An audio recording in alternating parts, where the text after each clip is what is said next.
வணக்கம். ஒரு மாநாடு எப்படி இருக்கணும் அப்படிங்கிறதுக்கு உதாரணமா நாம் தமிழர் கட்சி நடத்தின இந்த மாநாட்டை பத்தி தான் நிறைய பேர் பேசிட்டு இருக்காங்க.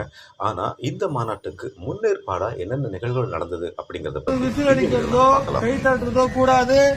மது அருந்துவது, புகைப்பிடிப்பது நம்ம கிட்ட யாரும் இருக்கவங்க அப்படி யாரும் இங்க இருந்து போயிடலாம். அதனால சொல்ல வேண்டிய தேவையில்லை. இருந்தாலும் சொல்றேன், நாம வாகனத்துல ஒழிக்கக்கூடிய பாடல்கள் எல்லாமே கட்சியினுடைய எழுச்சி கொடுக்கக்கூடிய தமிழ் தேசிய எழுச்சி பாடல்களா இருக்கணும். அண்ணனுடைய எழுச்சி முழக்கமா இருக்கணும். அந்த இது மட்டும்தான் கேட்டுட்டு போகணும். எந்த நிலையிலும் போகும்போது திரைப்பட பாடல்களை வாகனத்தை ஒழிக்க வேண்டாம்.